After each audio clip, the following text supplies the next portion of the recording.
I trusted him with both our lives, mine and my daughter's. He was supposed to protect her, not destroy her. I used to believe in second chances. I believed broken people could be rebuilt. I believed love could heal. And worst of all, I believed I was safe. But the moment my daughter looked me in the eye and said, "Mom, I think I'm pregnant," my world stopped. She was 16, and the next words she whispered changed everything.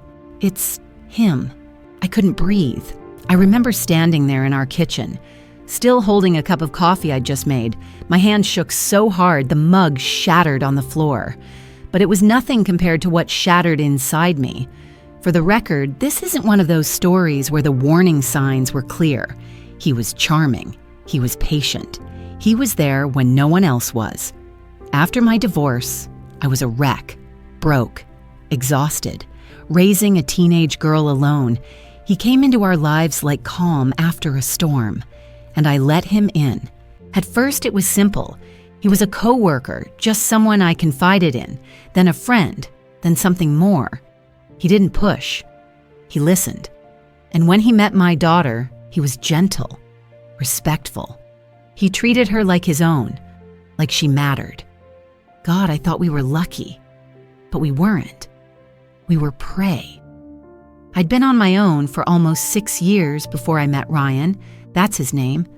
I was working night shifts at a hospital reception desk, barely making ends meet, missing meals, missing sleep.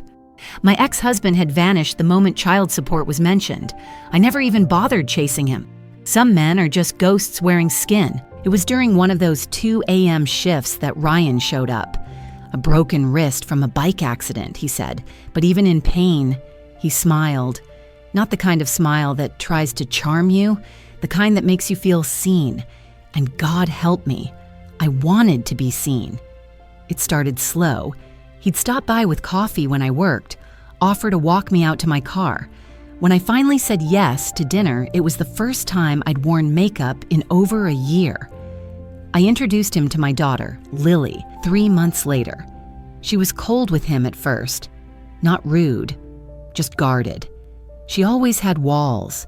She was 13 and already carrying the weight of a childhood full of instability. Ryan respected that. He never forced anything. He waited. He learned her favorite authors, got her books she couldn't afford. He offered to help with her science homework, and actually did. Eventually, she warmed to him, even laughed at his jokes. By the time we moved in together, she was calling him Rye. I thought I had done something right, that maybe after all the failures, I had given my daughter a man who would never hurt her. But monsters don't always bare their teeth. Sometimes, they read bedtime stories. Looking back, there were moments, little things. The way she'd suddenly close her bedroom door more often. The time I caught her flinch when he brushed past her shoulder, or how she avoided hugs for a while, even mine. But I chalked it up to teenage mood swings, puberty, stress. The truth was right there, but I didn't see it, or maybe I didn't want to. There's a kind of blindness that only mothers develop, the one that protects the dream that everything is okay, that your child is safe, that love means something. But that dream burned the day Lily came to me, shaking, her face pale as a ghost. "Mom, I think I'm pregnant." I felt the room tilt. I swear the world shifted. It was like I was underwater hearing her through static. I tried to stay calm. I asked the obvious questions. Was it someone from school? Someone she knew online? She didn't say anything at first, just stared at me like she was trying to find a way to survive what she had to say. Then she whispered, "It's Ryan." My throat closed. She cried. She begged me not to be angry. She said she didn't know how to tell me sooner that it started small. Accidental touches. That he always said it was a joke. Until one night when I was away on a weekend shift and he came into her room. I couldn't move, couldn't speak. Every part of me wanted to scream, but I didn't. I held her. I wiped her tears. I told her she did nothing wrong, because she didn't. Ryan had groomed her, built trust, got close. He'd made sure I felt safe, so he could make her vulnerable. And I let him. I let him into our house, our lives. I invited the devil in and served him dinner. She told me everything, the shame, the confusion, how he told her not to worry, that he loved her too, how he swore I'd never believe her. And the worst part, she believed him. I didn't sleep that night. I couldn't. I sat on the edge of my bed staring at the wall, listening to my daughter cry herself to sleep in the next room. And I made a decision. Tomorrow, he would come home. And tomorrow, I would end him. I didn't know how I stayed upright the next day. I went through the motions, made breakfast, packed Lily's school lunch, even smiled when she looked at me with those worried, broken eyes. I needed her to see strength, because I wasn't going to let her lose one more thing. Not her home, not her safety, not her mother. When she left for school, I sat at the kitchen table, staring at the door, waiting. Ryan's shift ended at noon. He always came home early on Fridays, always kissed my forehead, ruffled Lily's hair like a good dad. Today would be no different, at least for him. It wasn't until I heard the key turn in the lock that my heartbeat picked up. I sat very still, my hands folded in my lap. The door creaked open. "Hey, babe," he called casually, kicking off his boots at the door, like nothing was wrong, like he hadn't stolen everything from us. I stood up slowly. He didn't notice my hands were shaking.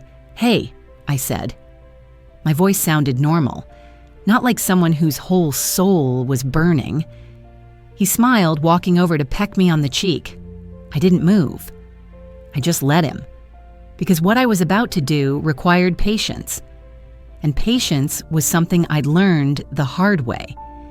He flopped onto the couch, pulling out his phone like he owned the place, like he owned us. I sat across from him and just looked, really looked, at the man I had trusted with my life, the man who had spent 2 years building a cage so slowly around us, we didn't even notice we were trapped. He noticed my silence after a while. "You okay?" he asked, glancing up from his phone. I smiled, small, tight. "Yeah, just tired." He nodded like he understood, but he didn't. He never had. I excused myself to the bathroom, locking the door behind me. I pulled my phone out and sent 2 texts. One to Lily. "Don't come home until I tell you. Go to Emma's house. Stay there, please." One to Detective Alvarez. "Ready. Please come now." Because last night, after Lily fell asleep, I hadn't just sat on the edge of my bed crying. I'd been busy. I had called the police, told them everything, and blessedly Detective Alvarez had listened, and believed me. She explained what I would need to do, how the system didn't always protect victims the way it should, how if we wanted a real shot at making Ryan pay, we needed evidence, more than just Lily's word against his. So today, we were making a trap. It was almost an hour later when the knock came at the door. Ryan looked up, frowning. "You expecting someone?" "No," I lied smoothly. He opened the door, and 2 uniformed officers stood there, along with Detective Alvarez in plain clothes. "Ryan Matthews?" she said crisply. He stiffened. "Yeah?" "We need to ask you a few questions. Can we come in?" He turned to me, confused, maybe even a little scared. I shrugged like I didn't know what was happening, and he let them in. The officers didn't waste time. As soon as Ryan closed the door behind them, they moved fast, reading him his rights, handcuffing him before he could even think to run. "What the hell is this?" he barked, struggling against the cuffs. "You're being detained for questioning in an investigation involving the sexual assault of a minor," Detective Alvarez said flatly. His face drained. Then, almost immediately, he turned to me. "Baby," he gasped, like it was a nightmare he could wake up from if he just said the right thing. "You believe me, right?" "You know I'd never—" I said nothing, not a word. Just stared at him with the emptiest eyes I could muster. They hauled him out the door, still pleading, still denying. The second the door slammed shut behind them, I collapsed onto the floor, shaking so hard my teeth clattered. But I didn't cry. Not yet. The next days blurred together. Police interviews, doctor's appointments for Lily, counselors and victim advocates explaining everything that was about to happen. The tests confirmed it. She was pregnant. The word itself felt like a living thing, ugly, heavy, alive inside our house. Pregnant. I tried to be strong for her. Tried not to crumble every time she flinched at a sudden noise. Tried not to scream every time she woke up from a nightmare calling for me. We sat together on the couch one night, the TV playing some old sitcom neither of us was really watching. She curled up against me, smaller than I remembered, fragile like glass. "Mom," she whispered. I stroked her hair. "I'm here." "If I have it," she began, her voice cracking. "If I have the baby, will you hate me?" I squeezed her tighter. "Sweetheart," I said, "there's nothing you could ever do that would make me stop loving you. Nothing. Do you understand?" She nodded, but I knew she didn't really believe it yet. She would. One day, she would. Meanwhile, Ryan fought. Oh, he fought hard. He hired a lawyer, paid for by some savings account I didn't even know he had. He pled not guilty. He told anyone who would listen that Lily had lied, that she had made it all up because she was jealous of our relationship, that she was troubled. He dragged her name through the mud, but the evidence piled up. The DNA test confirmed the pregnancy was his. The text messages Lily had saved, the ones he thought he deleted, resurfaced. The police found his internet history. It didn't paint him as an innocent man. It took a year for the trial to finally start, a year of pain, of therapy, of rebuilding. I sat in that courtroom every single day, holding Lily's hand under the table, whispering strength into her shaking fingers. And I watched Ryan, the man who once read my daughter bedtime stories, look me in the eye and smile like none of it mattered. But it did. It mattered more than anything. When Lily took the stand, I thought my heart would burst from pride and grief all at once. She told her story, clearly, bravely, truthfully. She didn't flinch when they tried to tear her apart. She didn't back down when they twisted her words. She stood taller than I had ever seen her. And when the verdict came in, guilty on all charges, I held her as she cried. This time, tears of relief, tears of freedom. Ryan was sentenced to life without parole. It still wasn't enough, but it was something. It was a start.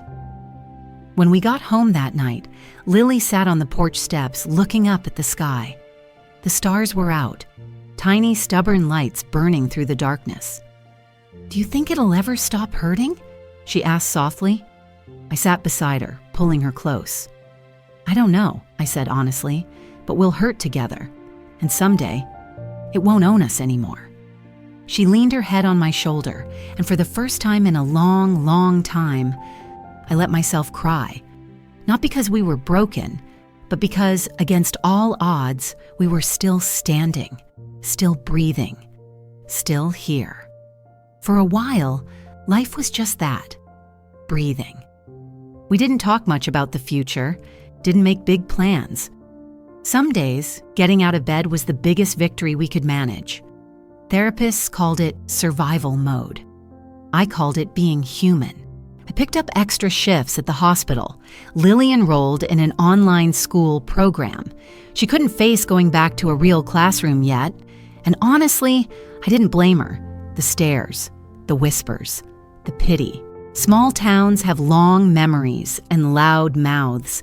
The pregnancy was hard, harder than I ever imagined. Morning sickness that lasted all day, nights where she cried from back pain, from fear, from everything she couldn't say out loud, and I sat with her through every second of it, holding bowls when she vomited, massaging her legs when the cramps hit, reading stupid jokes from the internet to make her smile through the tears.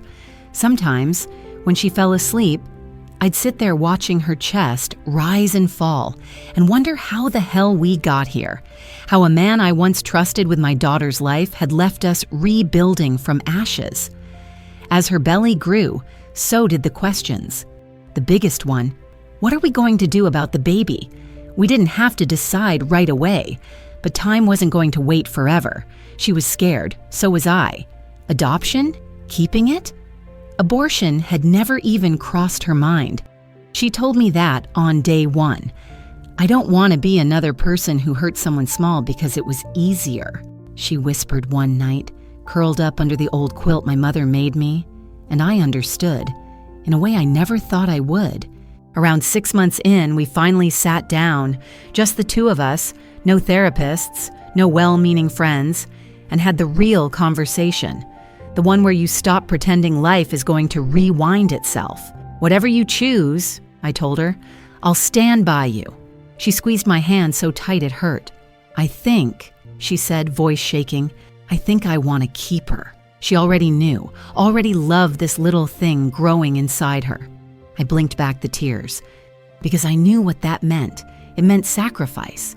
It meant sleepless nights and years of hard choices.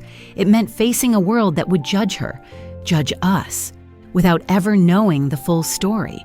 But it also meant hope, a strange, stubborn kind of hope. We started preparing, not because we had a lot of money, we didn't. Not because we had a big family to lean on, we didn't. Just because it was the only thing we could do.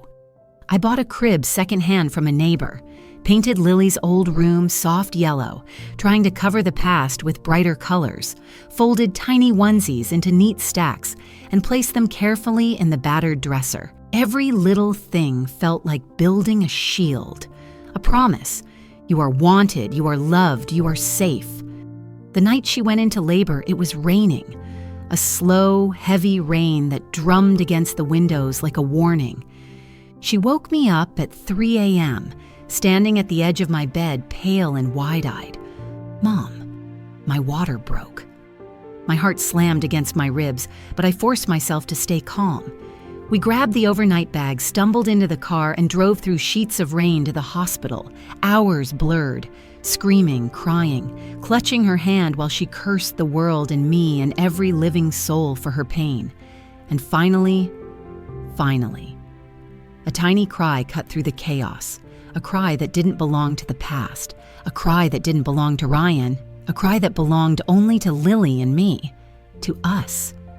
The nurses laid a wrinkled, wailing bundle on Lily's chest, and Lily, my brave, broken, beautiful girl, laughed through her tears. She's perfect, she whispered. And she was. God help me, she was. We named her Hope, because what else do you call a miracle born from hell? Life after Hope wasn't easy, not even close. Lily wasn't just a teenage girl anymore. She was a mother. And the weight of that hit her harder than any labor pain. The exhaustion, the endless diapers, the way friends drifted away, not sure what to say. But somehow, she kept going. We both did.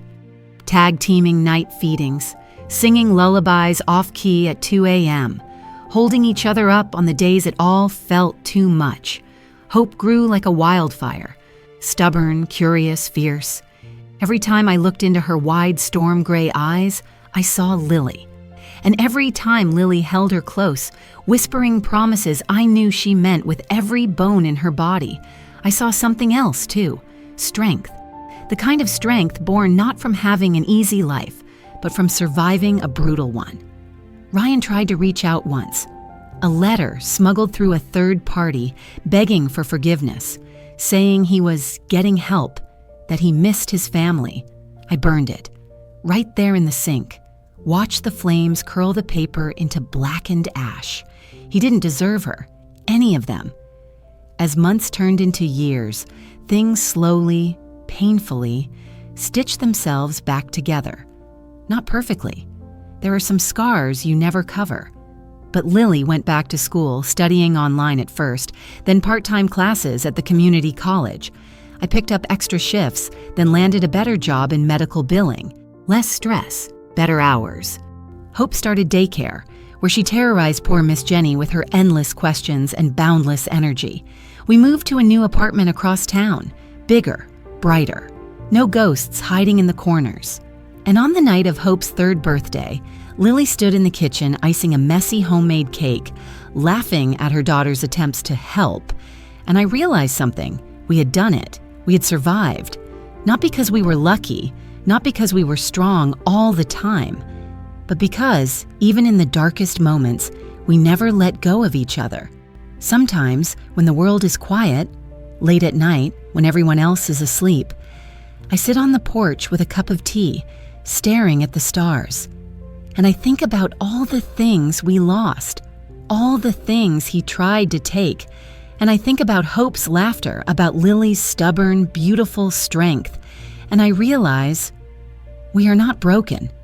We are battle-tested. And we are still here. Hope didn't grow up like most kids.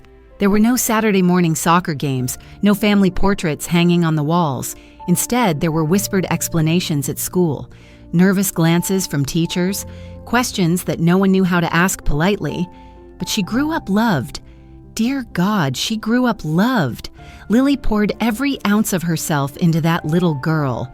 So did I. We were 3 against the world. A strange, messy little family, but a family all the same. And as Hope grew older, she started to ask the questions we'd been dreading. Where's my daddy? She was 5 the first time she asked it. I remember standing at the sink, rinsing a plate, when she padded into the kitchen, dragging her battered stuffed bear by one arm. Her voice was so soft, I almost thought I imagined it. Lily froze where she stood. For a moment, the only sound was the hum of the refrigerator. I dried my hands and knelt in front of Hope. There are lots of ways families are made, sweetheart, I said carefully. Some kids have a mommy and a daddy. Some have 2 mommies. Some just have one really strong mommy. She nodded, absorbing this. But what about me? She asked. I looked at Lily. Her face was pale, her hands trembling slightly. We're your family, baby, Lily said hoarsely. Me, Nana, and you. That's all you'll ever need. Hope smiled then. That big, blinding smile that could tear down walls, and threw her arms around Lily's waist. And for a little while, that was enough. But little kids grow into bigger kids, and bigger kids ask bigger questions. By the time Hope was 10, she was smarter than most adults I knew, quick-witted, sharp-eyed, fiercely protective of Lily and me, like she knew, even without knowing what we had survived. And one day, she found the old box. I had shoved it into the back of my closet years ago. A box of legal papers, court transcripts, DNA test results, proof of what had happened, proof of what we had overcome. I heard the scream first, a raw, panicked sound that made my blood run cold. I found her sitting on the floor, the box overturned, papers scattered everywhere. Lily was standing frozen in the doorway, her face ashen. Hope was clutching one of the documents in her small hands. The words sexual assault, minor, and life sentence were stark against the page. Her eyes, Lily's eyes, looked up at me, wide with horror. "Is this about me?" she whispered. There's no manual for moments like that. No parenting book in the world prepares you for the day your child finds out the ugliest parts of their beginning. I sat down on the floor beside her, took the paper gently from her hands, and I told her the truth. Not the graphic truth, not the bloody truth, but enough. Enough to understand that someone had hurt her mother very badly, that it had nothing to do with her, that she was not a mistake, that she was not something dirty, that she was, and always would be, loved. More than anything. Hope didn't cry, not right then. She just crawled into my lap, even though she was too big now, and clung to me like she had when she was a toddler. Lily sat beside us, silent, tears streaming down her face, and we stayed that way for a long time. 3 broken hearts beating stubbornly together. After that day, Hope changed. Not overnight, but slowly. She asked harder questions. She challenged everything. She wanted to know why bad things happened, why good people suffered, why someone would hurt someone they claimed to love. And I answered her the only way I knew how. I don't know, baby. Some people are sick inside. Some people are selfish. But the only thing that matters is what you choose to be. Hope chose to be light, even when it hurt, even when the shadows were louder. She grew up fierce, stubborn, brilliant. The kind of girl who stood up for kids being bullied on the playground, who brought extra snacks to school because someone might need one. The kind of girl who looked the world straight in the eye and refused to flinch. When she was 16, the same age Lily had been, she came to me one night after dinner, twisting her hands nervously in her lap. "I want to meet him," she said. Lily dropped her fork. The sound of metal against ceramic rang out like a gunshot. For a moment, no one spoke. Then Lily stood up so fast her chair toppled behind her. "No," she said, voice shaking. "Absolutely not." Hope looked at me, pleading. "I just want to see. I just want to know." "Know what?" I wanted to scream. What could possibly be gained? But I saw the same stubborn fire in her eyes that had kept Lily alive all those years ago. And I knew she needed closure, not for him, for herself. It took months to arrange. Ryan was still in prison, serving life without parole. We had to jump through hoops, sign forms, get approvals. Lily didn't come. She couldn't. I barely managed to hold myself together. When the day finally came, Hope wore a simple gray sweater and jeans. No makeup, no armor, just herself. We sat in a sterile visitation room under fluorescent lights that made everything feel like a bad dream. Ryan was brought in, shackled, gaunt, older than I remembered. He froze when he saw Hope, because there, standing in front of him, was the proof of everything he had destroyed. She didn't flinch, didn't cry, didn't scream. She just sat down across from him, folded her hands neatly on the table, and said, "Why?" One word, one blade driven straight into the heart of the matter. Ryan blinked, swallowed hard, and for a moment I thought he might try to spin some lie, some twisted justification, but he didn't. He just bowed his head. "I'm sorry," he rasped. Hope sat there studying him like he was a bug under a microscope. "I'm not," she said quietly. Then she stood up, turned around, and walked out without looking back. I followed her, my legs trembling. When we got to the car, she sank into the passenger seat and stared straight ahead. After a long moment, she said, "I thought seeing him would make me feel better." "Did it?" She shook her head, "but it made me realize something." "What's that?" "I'm not him," she said fiercely. "I'm not what he did." And I realized neither was Lily, neither was I. None of us were defined by what had been done to us. We were defined by what we chose to become afterward. Hope graduated high school with honors, got a scholarship to a university 2 states away. I cried the whole drive back after we dropped her off, not because I was sad, but because she had made it. She had broken the cycle. She had taken a life born from violence and turned it into something fierce and bright and unstoppable. Lily eventually found love again, not easily, not quickly, but quietly. A man named Joel, patient, kind, soft-spoken. A man who loved her without asking her to fix anything for him. A man who loved Hope like she was his own. They married in a small ceremony at the courthouse.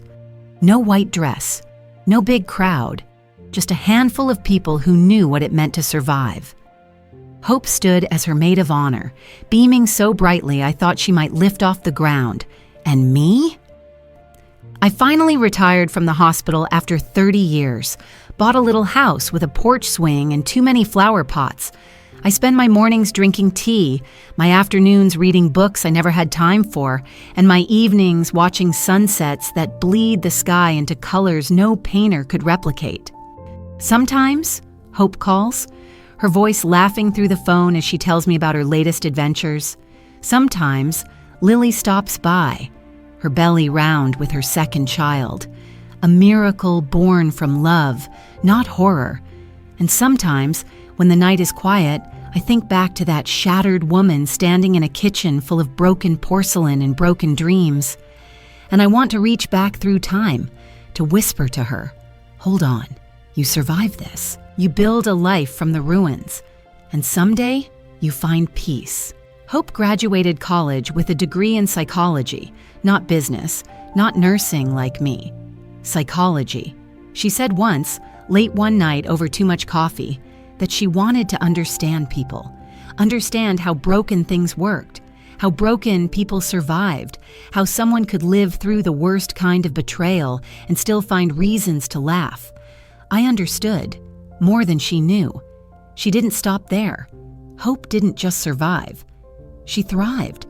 She started volunteering at shelters for abused children, runaways, young mothers. The first time she invited me to visit one of her centers, I nearly wept in the lobby. Paintings covered the walls, messy, bright, defiant, tiny handprints stamped along the hallways, little lives, messy and hopeful, exactly like hers had once been.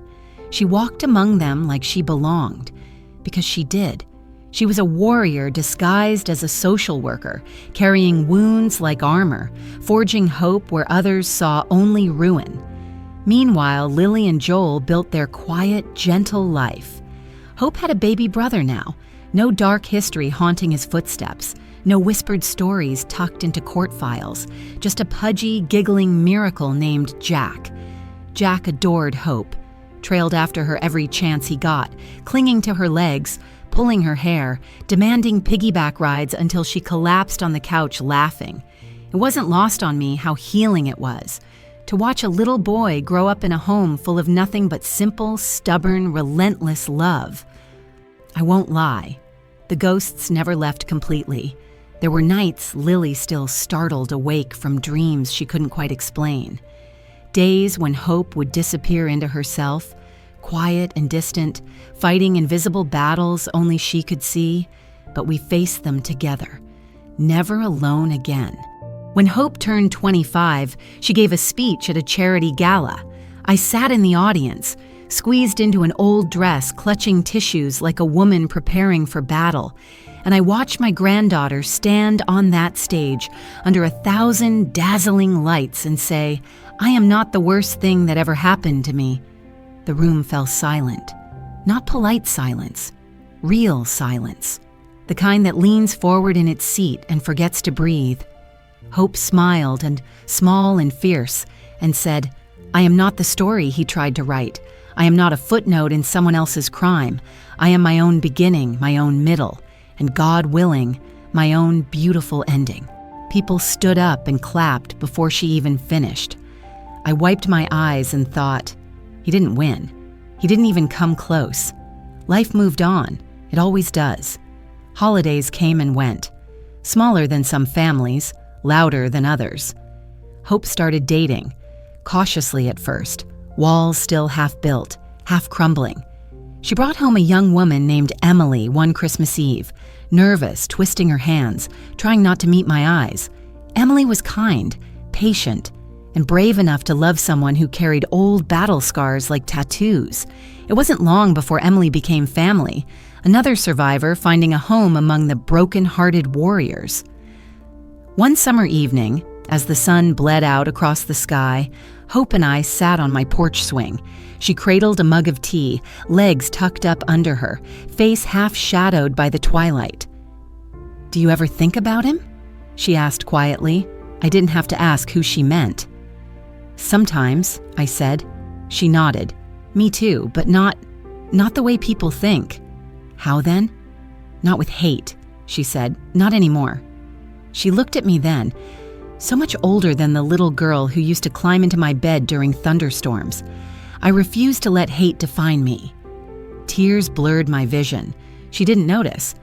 Or maybe she did and was kind enough to pretend she didn't. In the years that followed, Lily finished her nursing degree. Joel opened a small mechanics shop, finally pursuing the thing he loved instead of just making ends meet. Hope and Emily bought a little house together.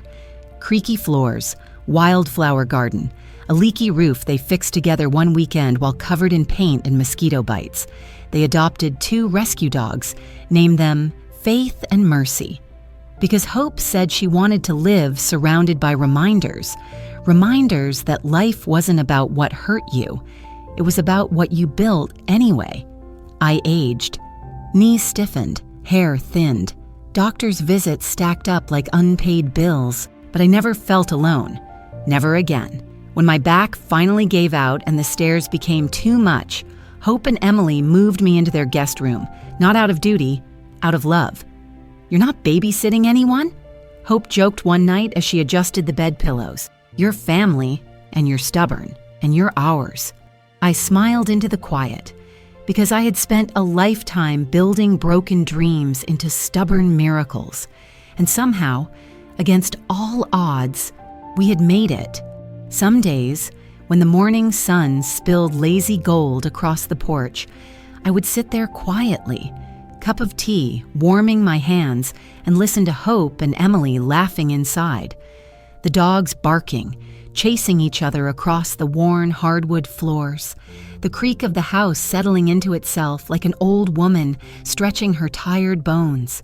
It was peace, real peace. The kind I used to think belonged to other people with easier stories, simpler scars. But it belonged to us too now, because we earned it, because we fought for it, because no one, not even the worst monsters, could take it from us anymore. Hope and Emily got married under the sprawling branches of an ancient oak tree at the edge of a city park. Nothing fancy, no big dress rehearsals, just a few dozen chairs, wildflowers tucked into mason jars, and laughter thick in the air like summer honey. I remember Hope walking barefoot down the little grassy aisle, her hair wild, her smile trembling with so much joy it was almost too much to bear.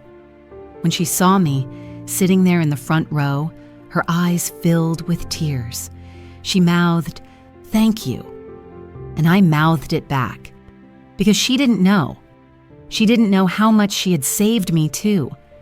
How watching her rise from ashes had taught me it was okay to believe again. That healing wasn't just a dream for other people, it was ours too. A year later, they adopted a baby girl, a tiny bundle with a full head of black hair and a scream that could shake windows. They named her Grace, because Hope said, "We have to believe in grace, Nana. After everything, we have to." I loved that little girl more fiercely than I knew how to explain. I loved the way she gripped my wrinkled fingers with her tiny fists. I loved the way Hope sang to her off-key while Emily danced around the living room like an idiot, making Grace cackle so hard she got the hiccups. It was messy. It was loud. It was beautiful. And it was ours.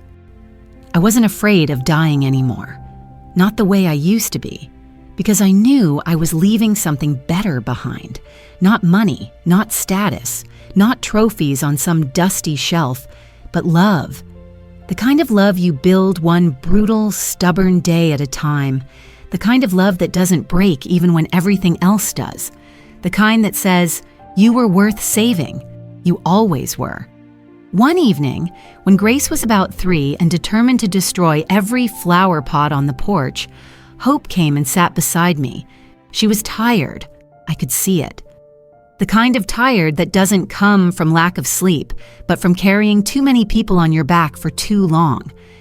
We sat in silence for a long time, watching the sky shift through colors only God could invent.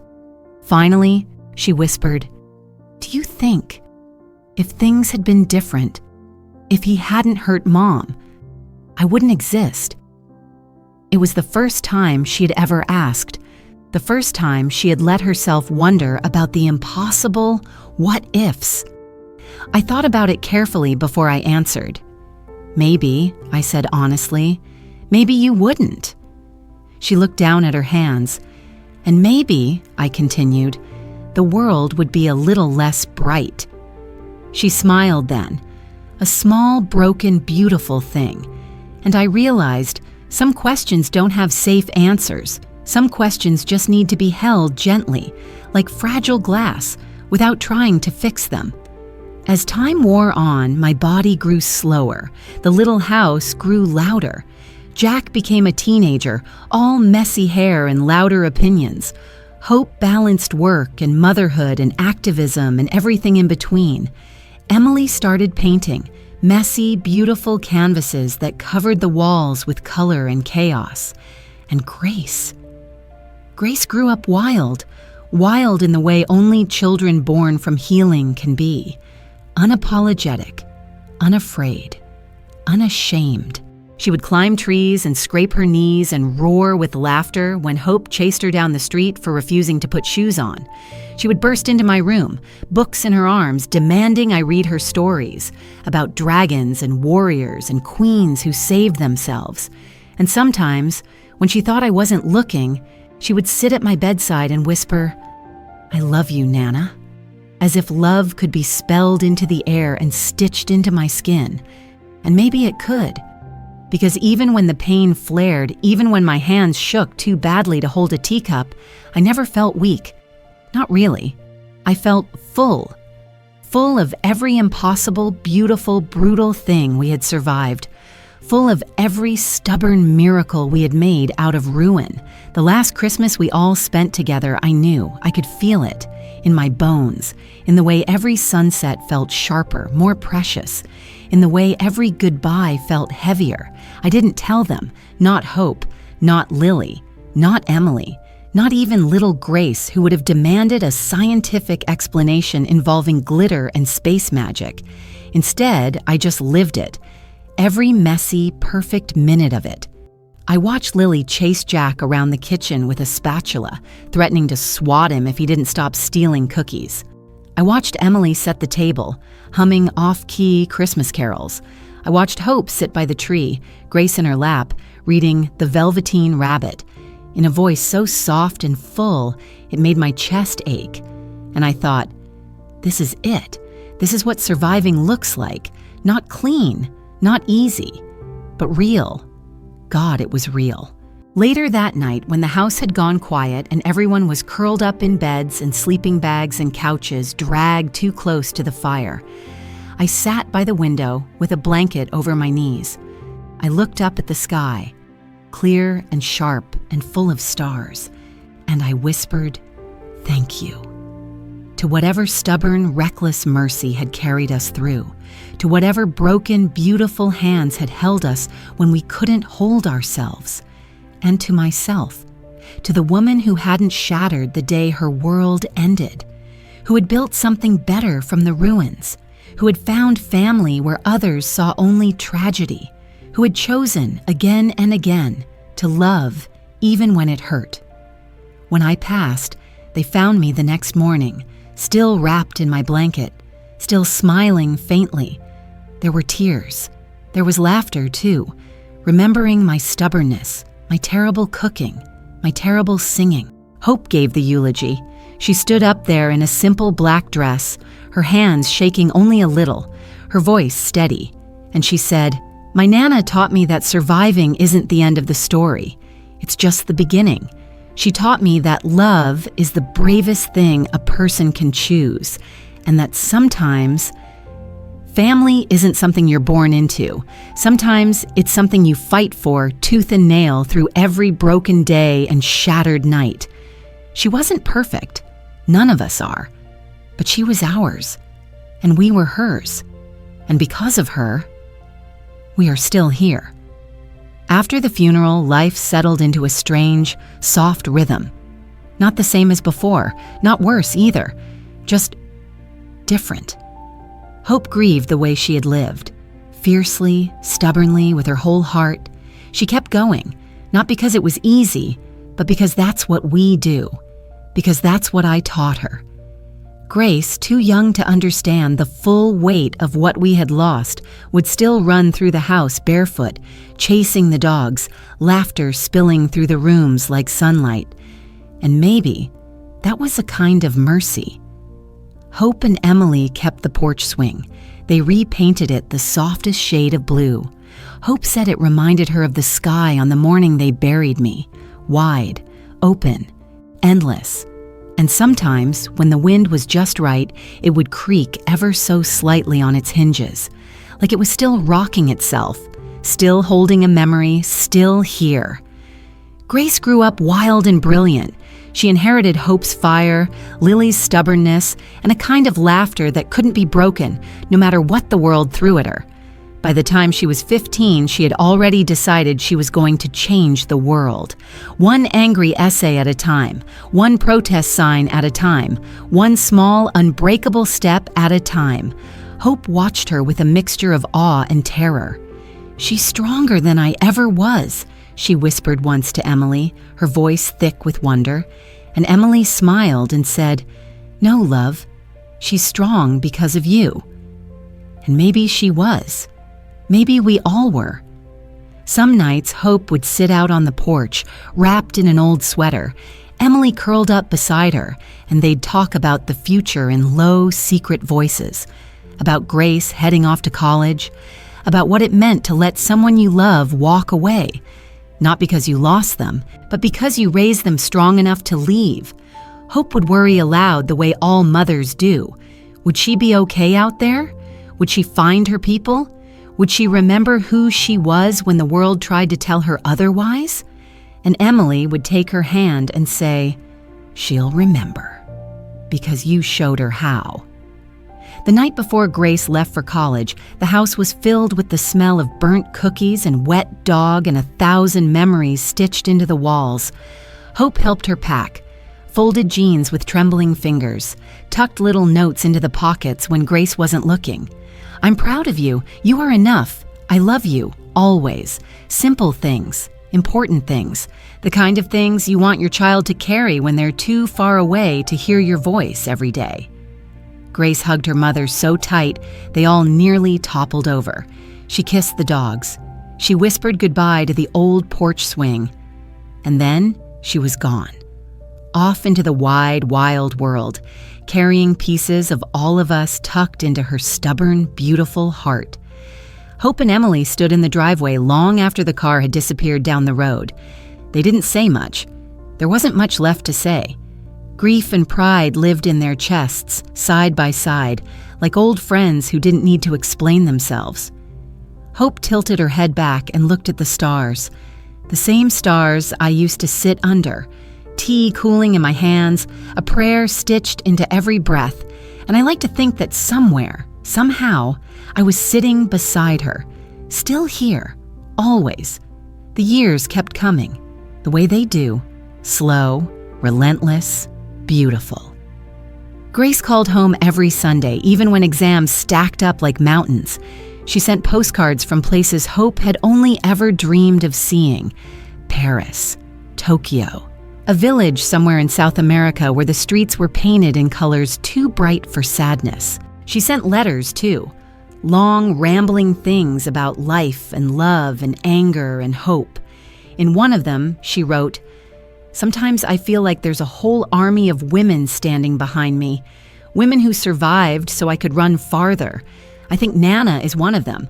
I think she always will be." Hope kept that letter taped above her desk, right next to an old faded photograph of the three of us. Me, Lily, Hope, 3 survivors, 3 warriors, 3 women who refused to let darkness have the last word. When Grace graduated college, Hope and Emily sat in the front row, tears streaming down their faces, proud enough to split the world wide open. Grace wore a tiny pin on the inside of her robe. It was a tiny silver heart with one word engraved on it: "Still here." And when she walked across that stage, diploma in hand, smile blazing like a wildfire, it wasn't just for her, it was for all of us, for every broken piece stitched back together, for every late night spent whispering strength into fragile hearts, for every woman who ever thought she wouldn't survive, but did anyway. Life doesn't always give you a perfect ending. It gives you love. It gives you battles. It gives you stories stitched together with blood and tears and stubborn, reckless hope. But sometimes, if you're very lucky, it also gives you this: a porch swing, rocking gently in the breeze, a house full of laughter and messy dog prints, a wild, fearless granddaughter chasing dreams bigger than fear, and the quiet, certain knowledge that no matter what, you are still here, always.